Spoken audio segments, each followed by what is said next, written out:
49. The last president inaugurated in the United States. The span of terrible days after the global comms blackout when the world was reshaped. The number of strange supernatural phenomena that appear around the globe. You're listening to The 49, the new series by Andrew Kooman. Get the content right in your inbox when you subscribe at the49.substack.com. Make sure you subscribe so you don't miss an episode. Welcome to the world of The 49. Diaz woke from the dream to the sound of his rescue barking. Duplo rarely made a noise. When he first saw the dog, he would hardly make eye contact. The shelter manager told him he'd come a long way, but turns out even gentle beasts, like the Australian Shepherd Poodle crossbreed, like other species, buried their trauma deep inside, until it silenced them too. During the blackout and the chaos that followed, people weren't the only ones unhomed. There was an animal crisis too. Most survivors now living behind the walls were pet owners, whether they liked it or not. Another regulation that Diaz thought, ultimately, was for the better. The loneliness and isolation was quickly overcome by man's best friend. It was one of the oddest and most humane developments that emerged as the fires were put out and as the order behind the walls was established. After so much loss of life, people did what they could to salvage as much of it as possible. Dogs flourished. Doodles, especially, were ascendant. "What's got into you?" Diaz asked, rolling out of bed. He hit the start button on the coffee machine for his morning pot. The grinding beans were usually the first sound in the big penthouse. It wasn't a busy building. They'd given him a private pad. Hey, he said, as Duplo ran to him and then back to the door, still barking. "What is your deal this morning?" The dog calmed at the sound of his voice, but still barked. Who's here at this hour? He wondered. It was before 6 in the morning. Dees tapped the panel beside the doorframe. A flat screen faded into place from the stone wall. It revealed the feed of the area outside his door, the only entrance to his dwelling from the outside. Rarely used. He never had visitors, and he took the private elevator to the underground to come to and from the parking garage below. "Hello?" he said. A man stood with his back to the camera. "Can I help you?" The man didn't move. "Listen, take your pranks somewhere else, okay? The sun's not even up. It's the hour when darkness reigns," the man said, and as he said it, he turned. A rush of cold swarmed Diaz's body. "Father Diaz, may I come in?" It was the governor. He was alone. Diaz opened the door. He stood in his underwear, barely awake. The governor looked troubled. Has he been crying? Diaz wondered. Duplo stopped barking. The sudden silence added to the eeriness of the moment. "Come in. Do you ever wear clothes? Feels like less and less these days." The governor nodded. He knew through a series of electronic memos how Diaz felt about the games. "I was still in bed." The governor took a step toward the threshold. Duplo cowered and growled. The governor looked at the dog. "He's harmless." "Duplo, go to your bed." The dog walked away, obediently, his eye lingering on the unexpected guest. "There's coffee on. I'll grab some clothes." Diaz turned and pointed the governor to his living room. "Guest mode morning," he said as he walked by it toward the bedroom down a hall. The dark ambience of the early morning in the unoccupied space quickly changed. The light slowly faded from shadows into the warm tones of the early sunlight. The fireplace ignited. The original owners had spared no expense when they designed the open-concept living space. The 2-story living room had a step down from the hall and kitchen. A large square, framed by designer furniture. A massive stone fireplace was set in the westmost wall of glass that went from floor to ceiling. An astonishing lookout view of the Rockies, its generous offering. The fireplace was double-sided and could be enjoyed on both sides. In the living room, or from the other side of the wall, on the long balcony outside, where Diaz often sat in the afternoons when he wasn't creating content or on a lot in LA ministering to those who were about to die. The mountains settled him like nothing else, gave perspective, named his smallness.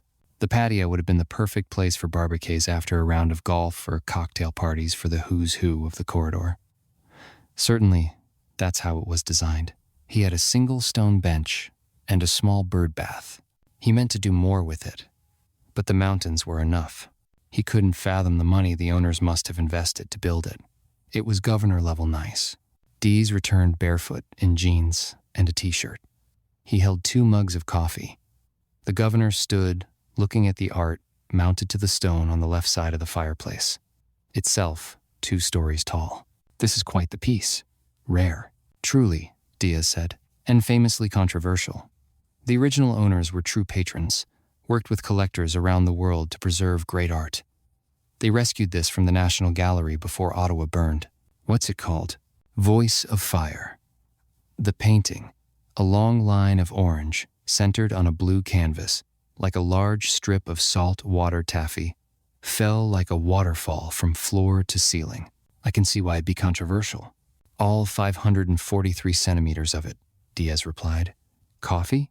It's like the room was designed for the space. You gotta wonder if they set the whole world on fire to simply get their treasured art.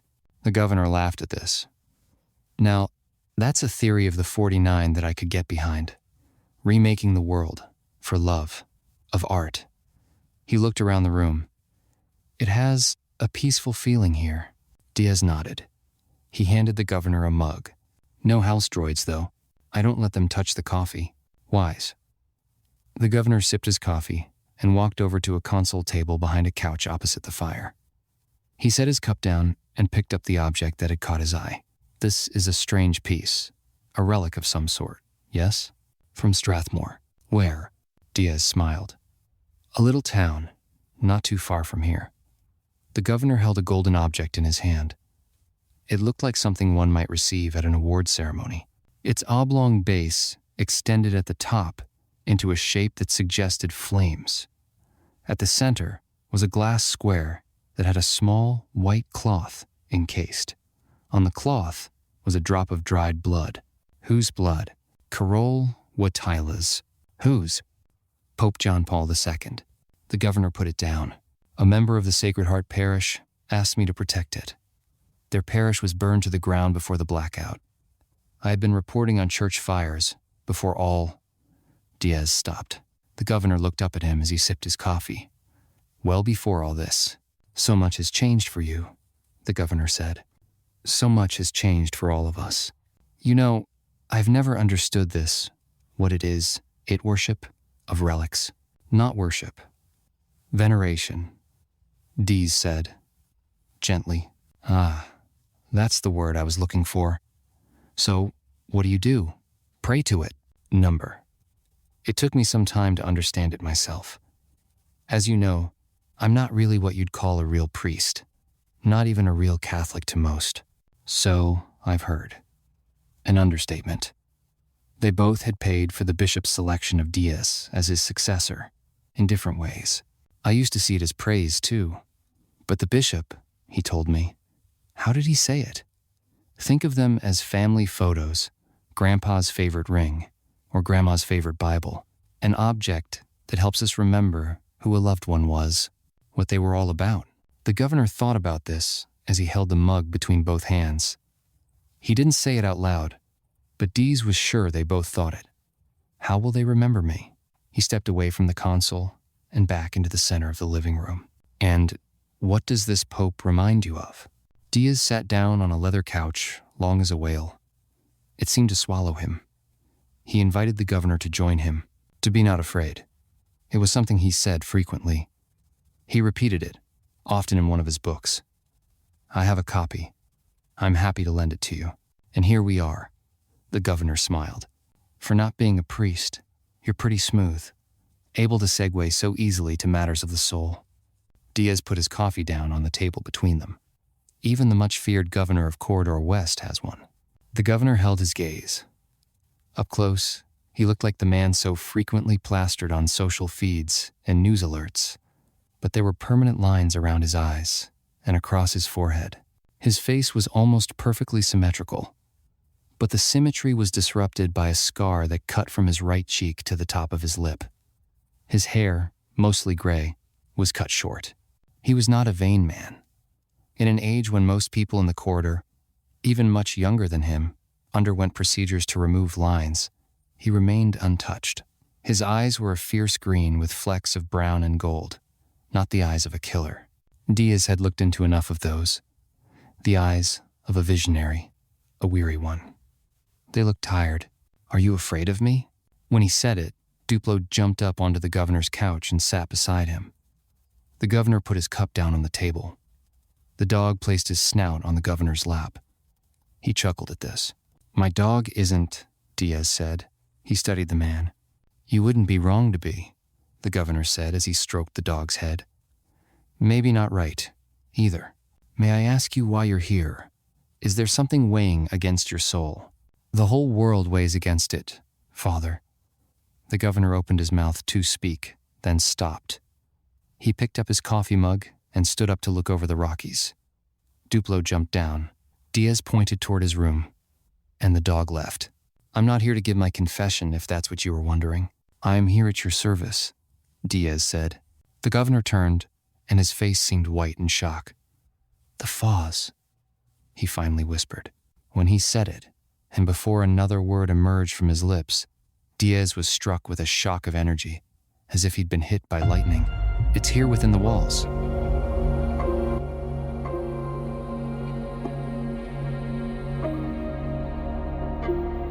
When she returned to the room at the governor's mansion on the bow, Boyer found a folded piece of paper on one of the pillows of the king-sized bed.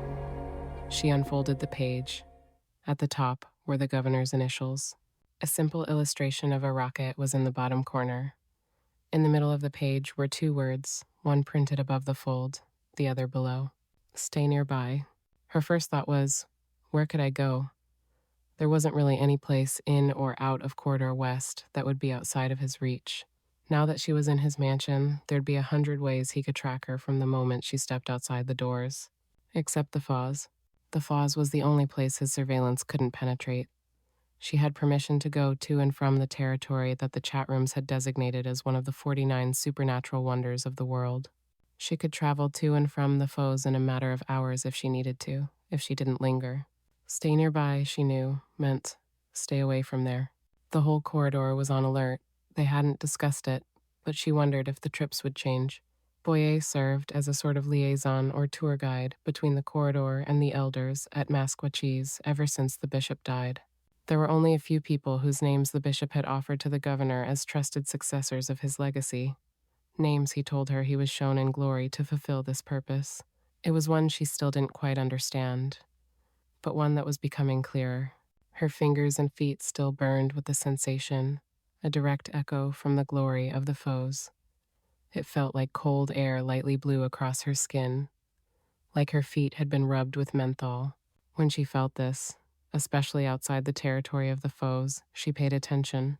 She remembered the image she received when she quietly rested in prayer and adoration in the small chapel in Masquatchis that had been the place she spent the most time with the bishop. She liked to sit on a wooden pew and look out the stained glass window of Kateri Tekakwitha. She who bumps into things was the name her tribe had affectionately given her, the bishop told her. She had inquired about the striking image of the young brown woman portrayed in the glass. The woman hugged herself, her left hand clutched over her breast, her right hand holding up a small gold cross. She seemed to almost float in the air. Her moccasined feet had golden laces, and the white tunic she wore had flecks of gold. Behind her, a small canoe could be seen in a blue tributary that disappeared into a mountain range. Boyer, meet Lily of the Mohawks, the first indigenous saint. Benedict canonized her. Boyer always took courage from Tekakwitha's story. Her mother, Kahenta, was captured when their Algonquin village was ransacked by a Mohawk tribe and taken from her family and people across the river to their homeland in the lands east of what used to be known as Montreal. The young girl also had scars. They marked her face and affected her sight, but she got out lucky. Tekakwitha lost all her family members to smallpox. Like you, the girl survived, scars and all, the bishop said to her. It meant everything at the time. I commissioned this special glass for this chapel.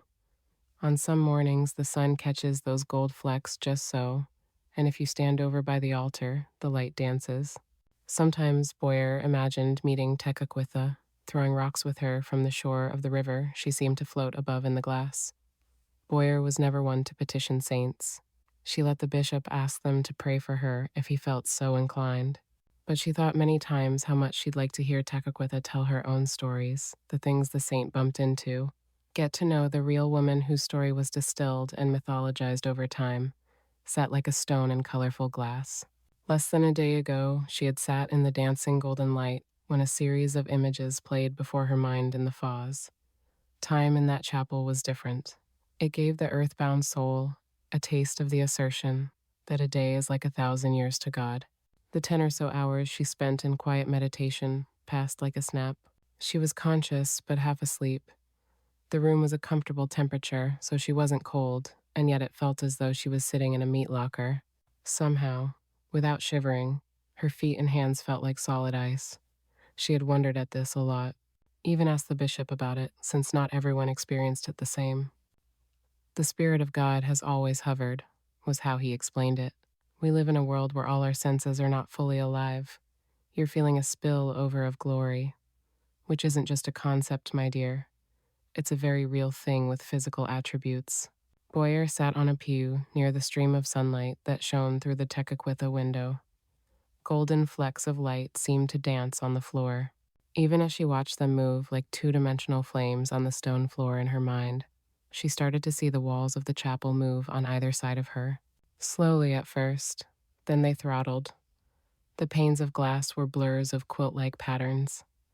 Reds, blues, purples, greens. The story of the saints, famous stories of the Bible. The pastoral scenes of delight were moving so fast now. The walls were streaks of color.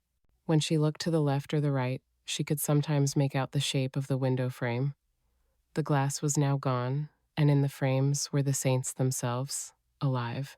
Elijah perched on the sill, the long staff he held in his hand outside the building, his wool robe and long beard floating in the wind, created by the moving walls.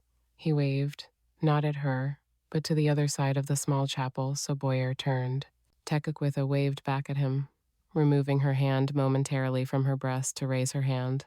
In greeting, Tekakwitha didn't wave at Elijah, though. She waved at the bishop. He stood near the altar, dressed in a simple white robe. Boyer looked at him, overcome with love for the man. A man she missed every day, the closest thing she'd ever had to a father. He invited her to the altar, and she stepped toward it. Even now, as she thought about it from where she sat on the bed in the governor's mansion on the bow, the memory sent a chill up her spine. It all seemed to happen in her mind's eye, but she had a memory of it in her body. The Foz was spectacular in this way. She had stepped up to the altar and received the bread and the wine bannock and Saskatoon berry juice. When she put down the chalice, she realized they weren't the stained glassed walls of the stone chapel that were moving, but the metal frame of the beast chortling down the tracks. She was in the terrible vehicle again. All around her, where pews used to be, young girls and boys huddled together on the floor. Here and there, women stretched out in their hospital gowns inside glass medical pods, clearly pregnant and clearly in drug-induced sleep. The kids looked up at her, silent. They were dressed in white boxer shorts and white t-shirts like contestants of the game. They sat hugging their knees to their chests, looking out the window toward the stars. Their eyes didn't quite register or focus. They looked dazed, altered. Boyer looked back at the bishop to seek an explanation, but he was no longer there. In his place stood the governor, dressed in black. His hands were behind his back. He wore the bishop's crucifix around his neck. Without thinking, she reached for the cross and ripped it off his neck. The leather loop broke easily. The moment she held it in her hand, Boyer and all the children, as well as the women in cryo-sleep in the medical pods, started to float off the ground. The gov stayed, unmoving, as though his feet were nailed to the floor. She felt a hand on her shoulder, and she spun. It was the new bishop from the game. He floated in the air beside her. He was shirtless, and the scar on his abdomen was bleeding. The drops of blood didn't fall to the ground, though. They floated up. She followed one that came close to her lips, as it brushed her cheek and floated above her. It was absorbed into a great big blob that formed all along the ceiling of the beast. The red drops of blood mingled with a gray-blue blob of tears she knew the children had cried as they hurtled toward their destination. The new bishop of Masquatchis, the man who didn't live in the Foz territory, but ministered behind the walls of the corridor, looked at the cross in her hand. She grabbed hold of his hand and pulled herself toward him in the 0G. She tied the cross around his neck. The crucifix floated between them, and she pulled it down, placing it against his chest. The moment she did, every eye in the room snapped to her. The opaque veil that seemed to cloud all the children's vision was cleared, and their pupils narrowed, as though they could see. The eyes of the women in the medical pods opened, and all heads turned to her. The new bishop squinted at her, as though he was seeing her for the first time. Boyer had walked out of the chapel after that vivid vision. The door to the room opened, and a house droid stood in the frame. "Here is the key to your new apartment. The location and details have been sent in an alert." The droid placed the card in her hand. "You are free to leave." It turned and left the room. The door remained open. Boyer sat still on the bed, though her heart still seemed to hurtle toward the disquieting place the beast was hurtling toward in the dream. "We, all of us, desire a clear path." She could hear the bishop's voice, like he was in the room. Words he'd said to her many times. "The Lord determines the steps." Boyer looked at the empty doorframe where the droid had just stood. It felt more like the Gov was directing her steps right now. She slipped the key card into her pocket. She had to find the new bishop.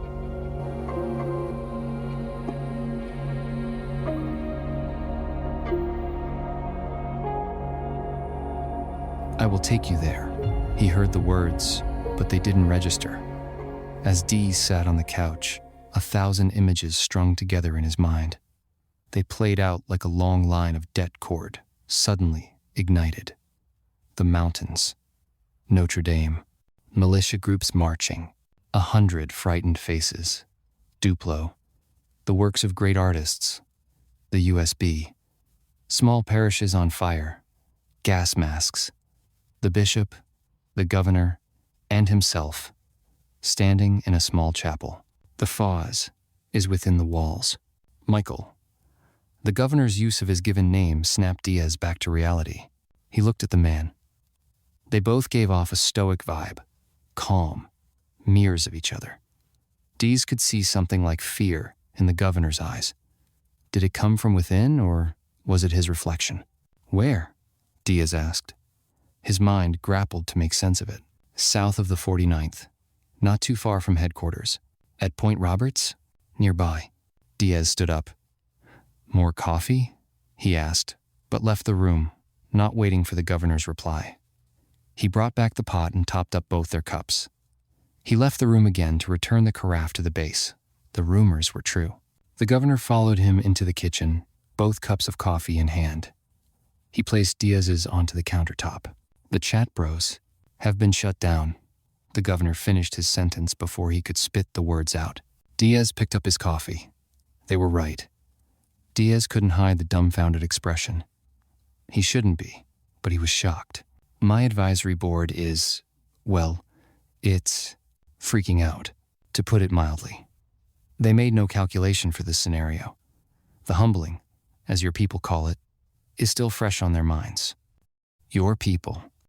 And with the surge attack that happened in the last 24 hours, they're beside themselves." The governor opened a cupboard, then shut it. He opened another one and shut it too. "What are you looking for?"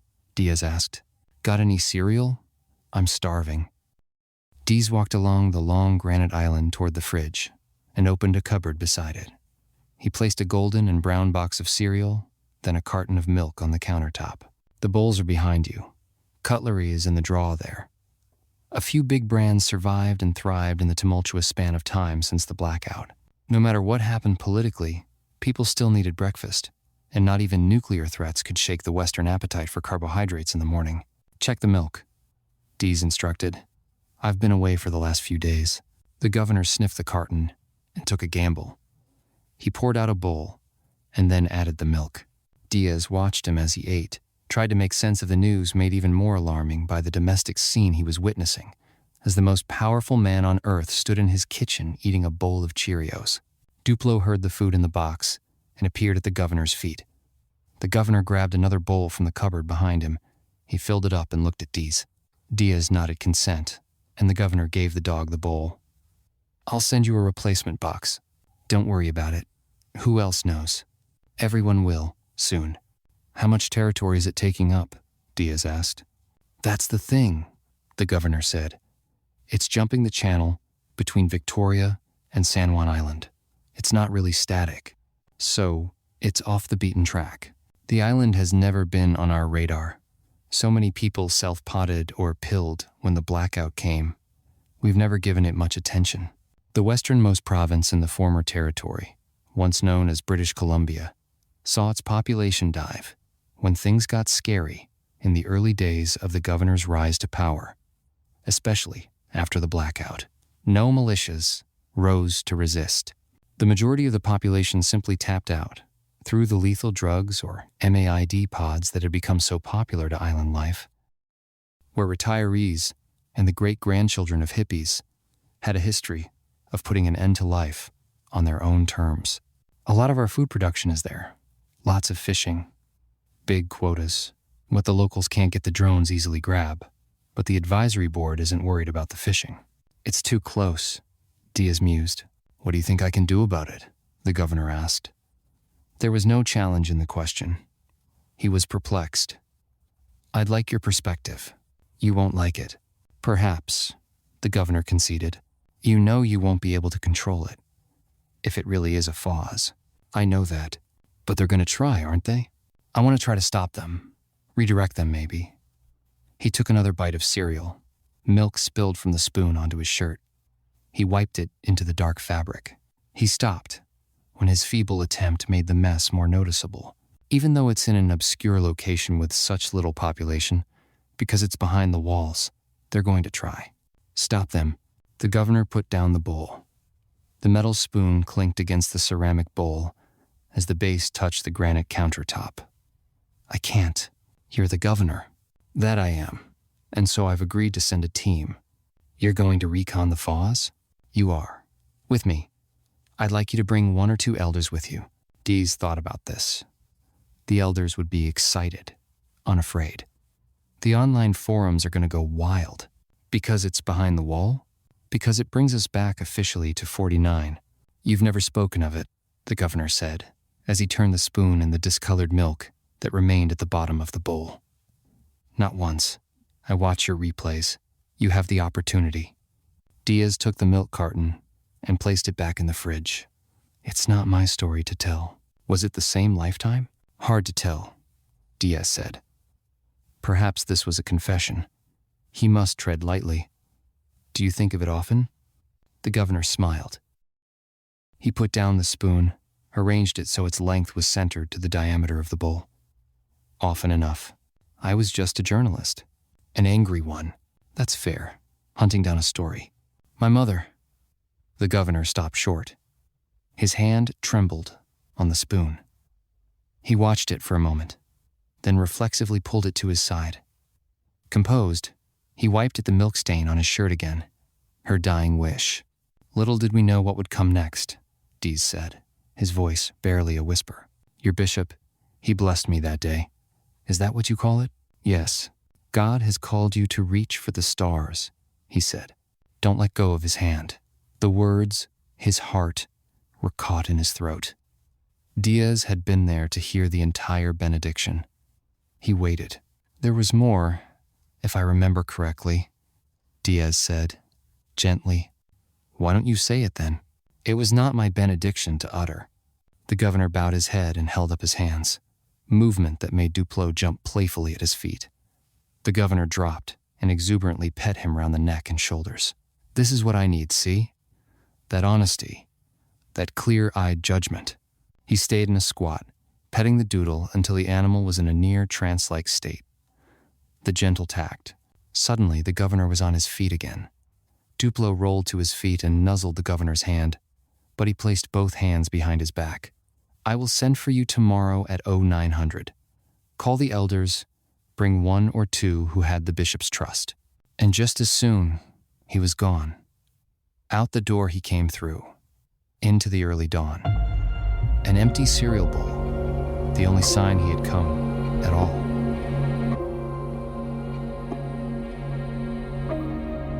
First, they separated them.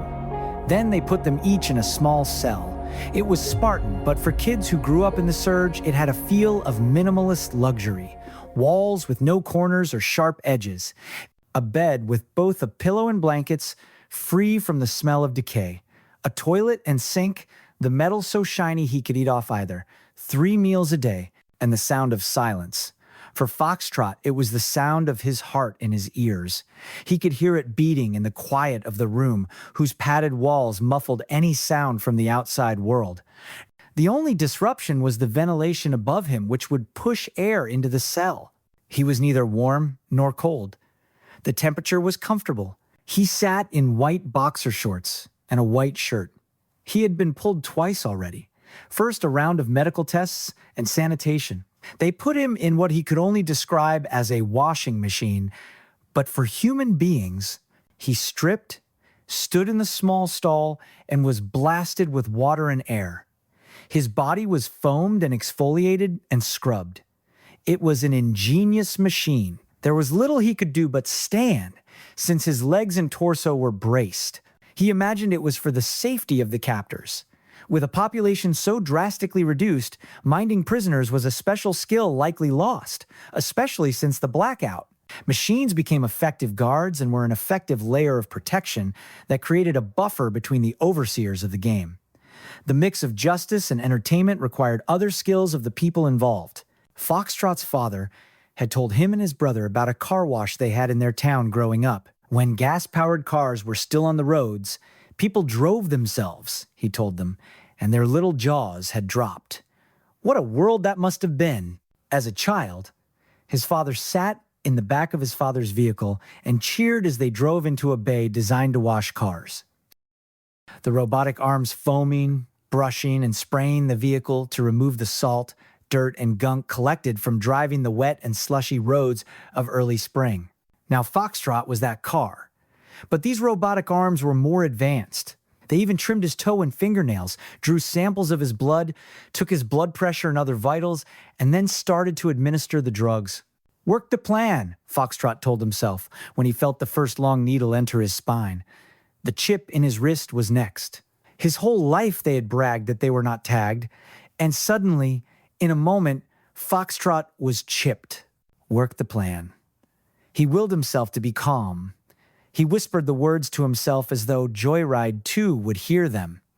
He imagined his brother, standing in a similar stall, blasted with hot and cold water, soap and foam, needles and clippers. He would be strong. When he stepped out of the stall, he grabbed a towel folded and waiting for him on a bamboo bench. He toweled off and put on the underwear and shirt folded neatly on the bench as well. A door, hidden in a seamless wall, appeared and opened. He stepped through it cautiously into a room. Some sort of medical chair was in the center of the room and a voice from above instructed him to sit in it. When he did, what followed was a series of scans, x-rays, and needles. Surge specimen. A rare breed for the powers that be behind the walls to examine. His medical data would be studied closely. Blood samples under microscopes, DNA sequences run through machine learning models, so the corridor could adjust and adapt their risk assessments based on the new data they pulled from their bodies. Let them, Foxtrot thought, as he sat in his cell when he returned and waited. The second time he was pulled from the room, he was led down a hall. There was no human contact so far, or droid. A series of doors opened and he walked through them. He arrived in a room with a simple metal chair bolted to the floor. It was at a table, also bolted. He sat, hands folded in front of him on the table. His training prepared him for this. The drugs would be settled in his system, and the interrogations would begin. He expected human contact, but a screen across from him slowly materialized, and a single red light appeared. "State your name," came a voice from above. It was female, pleasant. "Foxtrot," he said. "Not your gamer tag or handle. Your given name." "Stephen William Dahlmans." "State your age," the voice said. 16, Foxtrot replied. "Where were you born?" Whenever the voice spoke, the red light expanded, pulsing with the question. "At the 52nd and 113th, he said, giving the longitude and latitude. "The Parklands." There was a few moments as the data, surely, was entered and digested digitally. "Lacombe?" the female voice asked. "Yes." "Were you Hutterites?" she asked. "We were not." "Please share details about your family," the voice instructed. I have a twin brother who is also in your custody. We are here against our will. Parents? I am an orphan. His first lie. Brothers and sisters? None. His second. There was silence in the room for a few moments. Foxtrot was sure the humans or machines behind the screen, in whatever control room they sat in, were running his information, searching databases, using facial recognition to locate him and piece together the story of his family to verify the details. They were sure to be monitoring his vitals, heart rate, breathing to see if he was lying. Create a baseline to show what facts both in the room and online they could corroborate. He knew they would detect nothing. That joyride would give the exact same information. The General's tech team was good.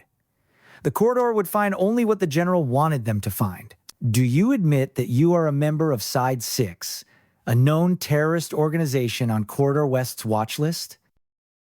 I belong to the 6, but I'm no terrorist. He could already envision the package they were putting together for their game, the side-by-side of their interrogations, how the audience at home would see them parroting the same answers. Identical twins with identical stories. Who would come out alive? It would be good streaming. Foxtrot's stomach dropped at the thought. Could they both make it out alive? Joyride looked up. He had just returned from the interrogation. It went as expected. Questions about his identity, his family, where he was from. Analysts would be tracking his online habits, using his game tag to trace a history of shooter games, secret communications, a web of information about his digital life. The General was playing his own game and carefully setting the trap. The curated trail of digital crumbs would tell a story about Joyride and Foxtrot, a world that the Corridor wanted to hear. Boys born into a militia movement set to overthrow the tech power they despised and were taught to hate since birth, with an online life that proved the tech world was absolute, inescapable, and therefore making resistance to it trivial. He was surprised when the lights in his cell brightened, as though the sun was high in the sky, and a door opened. He stood up and peeked out. Down the corridor, another door opened, so he walked toward it. More questions, he imagined. But when he arrived in the room, there was a woman standing alone. She wore black pants and a black turtleneck, and her hair was pulled up. She wore red glasses with thick frames. She looked about 50 years old. I can't believe how much you two look alike. Clones or natural? She asked. Natural. It's uncanny. We kept your peach-fuzzed goatee and we kept your hair longer, she said. Joyride touched at his chin. Peach fuzz? He asked, offended. The audience needs some cues to keep you apart. I have 5 pounds on him at least. The chat rooms will be fire. You're the fun one, I take it? The impulsive one, he said. And you're what, our handler? Showrunner. For the game. People are going to eat you up. Yeah? He asked, nonplussed. We've never had twins. And so young. A juvie case with brothers, terrorists, and so handsome. It will be gold. And you just get to do the public a service. The master of the kangaroo court. You inspire me. Sweet, but with an edge. You're talking about me, but I'm right here, Joyride observed. Get used to it. What am I doing here? He asked. I like to meet the contestants before they really pummel you with the drugs, she said. You'll forget any of this took place, so I like to meet the contestants one-on-one to get a read for what you're like, for where you could go in the game. You got some sort of questionnaire? Joyride asked. She looked him over. I like you. I hope the drugs don't wipe out that sense of humor. Have you seen it, the game? Of course. We can access the takeovers. Really? How? You'll have to wait till the game starts to see if you can get it out of me. Make sure you drop the right props. You act like you're not afraid. So do you. Such swagger. I could say the same. What were you before all this? He asked. A teacher. Let me guess. Kindergarten. You're good. A child psychologist. I helped create kids programming for a major streamer. Gross. It's a different world. Your parents must be so proud, he said. Yours must be too. My parents are dead. Killed by the corridor? By someone just like you, calling your victims the terrorists, blind to the irony. She smiled. It was forced. He matched it. That cockiness could get you killed. The people watching want to like you. You should try to win them over. Calling them killers won't help. Once the drugs wipe my memory, I'll try to remember to not tell the truth, to protect your audience from themselves." She chuckled at this. "This will be fun. Make it a show. You can count on that. You have no idea what's coming," he said. Her smile disappeared. "What do you mean by that?" She repeated the question. Joyride winked at her but said nothing else. She watched him, then nodded at the ceiling. A door opened. "Well, let the game begin."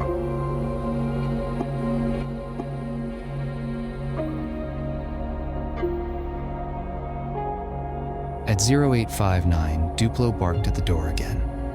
The dog, uncharacteristically active and vocal in the last few hours, came to the bedroom to retrieve Diaz. He had showered. There was no water quota in this part of Corridor West, but if there had been, he would have used a month's ration given the time he spent under the spray.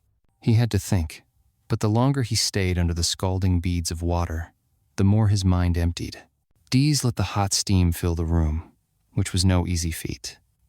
The original owners had designed the master bathroom as though they prepared to house all the gods of Olympus. It was the size of a proper steam room that one would encounter at an athletic club, with a wide, tiled bench in the middle where he could stretch out head to toe. There were shower heads arranged so that his body could receive the cleansing spray of water at any angle. Could there really be a Foz behind the wall? Why couldn't there be? Why wouldn't there be? He argued with himself. Wouldn't it be just like God to do something so upside down, so unexpected? The boast of the super spiritual, especially the anti-technocracy, was that there was no place for what was holy inside a system so clearly opposed to submission to anything other than raw, earthbound, political might. Foz. For essence.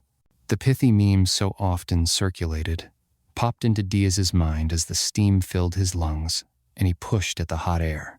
The play on words appeared wherever the governor went, in the early days of his ascendance, before the blackout sealed his political aspirations with the fate of the world.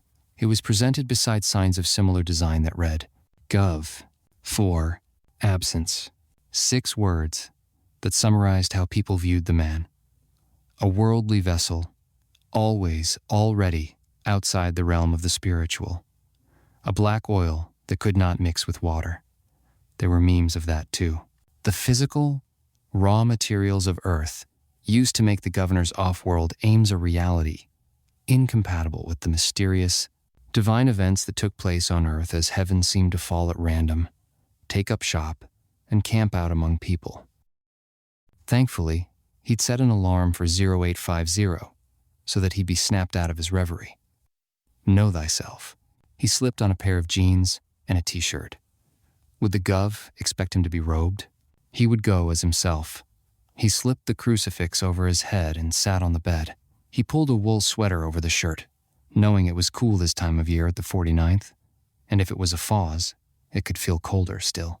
Duplo barked as he entered the room and came to his side. He nuzzled Diaz's calf. "Easy, boy," Diaz said as he stood. "He's nothing, if not punctual," Diaz said as he went to the door. When he opened it, a droid stood waiting for him. "We have all the gear you'll need," it said. "Come this way. The governor is waiting." Diaz brought Duplo to the mudroom, closed the door, and stepped into the hallway. He followed the droid to the fire exit at the end of the hall, the step through the door into the cement staircase, and climbed to the roof. "After you," the droid said and pointed toward the hovercraft that awaited him. It had the look of a dragonfly, a thin tail with a circular propulsion unit that bulged at the base, a round head with glass windows that could easily be imagined as eyes. A hole gaped at the thorax, and Diaz stepped through it. Only the governor sat inside. It was a simple, elegant space. It looked like the cabin of the private jets CIA agents flew on missions to foreign countries in the films Diaz liked to watch in his downtime. But the seats were wider, high-backed, more like something from a coffee shop. "We're traveling light," Diaz said as he entered.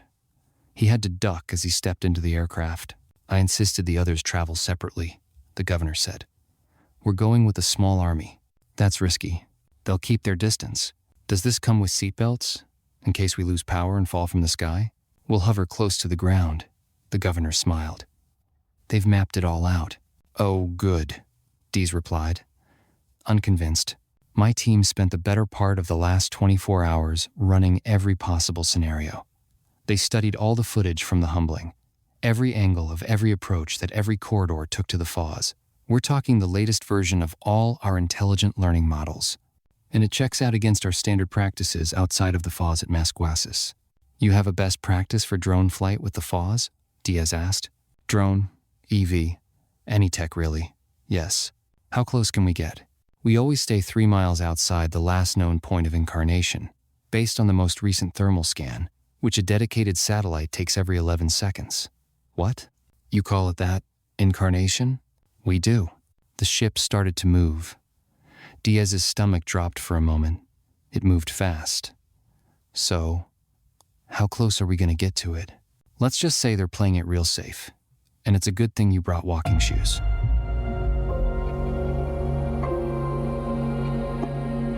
Boyer pressed her finger against the panel. A band of light scanned her print. She leaned forward for the retinal scan. It was a one-time biometric scan that would give her access to the place. It was a corner unit in a line of 7 condos. Gorgeous, expansive, ridiculous.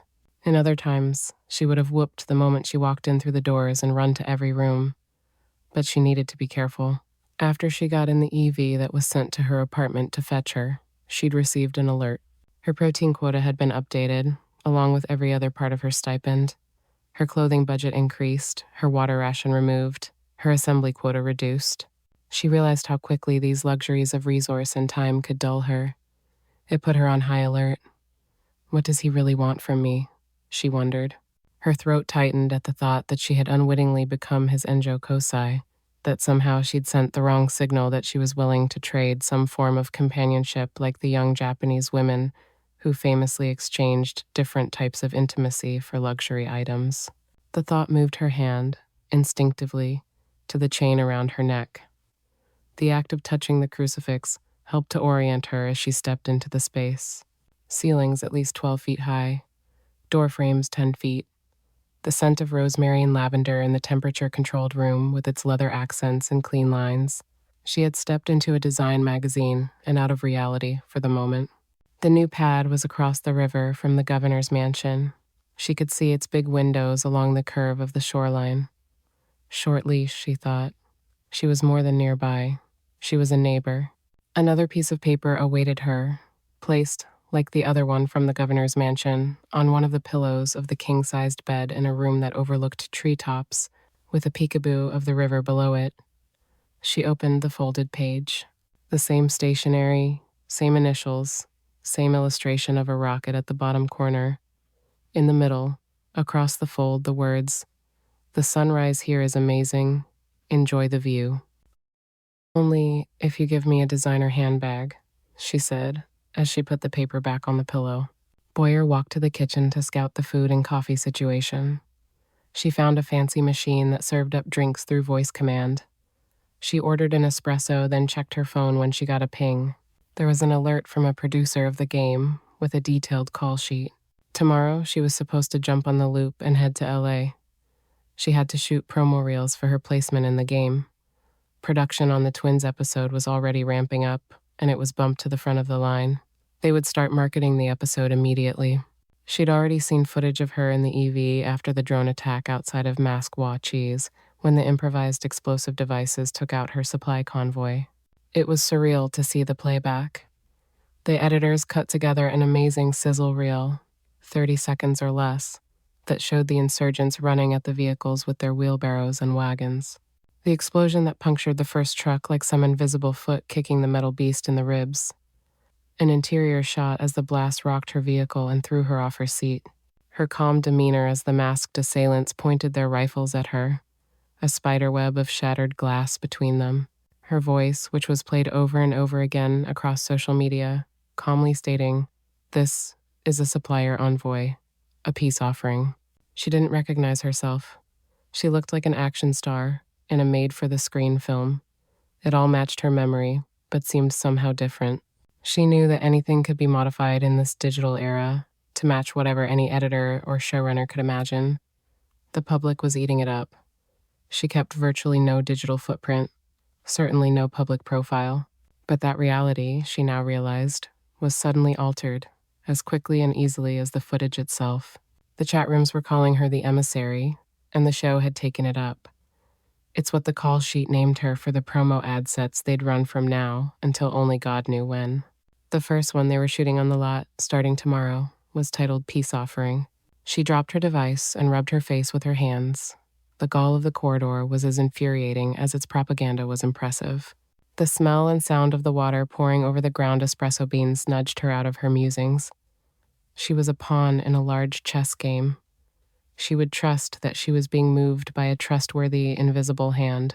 She'd be on the lot in LA, the very place the bishop would be. The invisible hand was moving. Thanks for listening to this portion of The 49 by Andrew Kooman. New content drops for paid subscribers every Monday at the49.substack.com. That's the49.substack.com. On Tuesdays, we release new audio on all your favorite podcast platforms. If you like what you're hearing, make sure you subscribe and to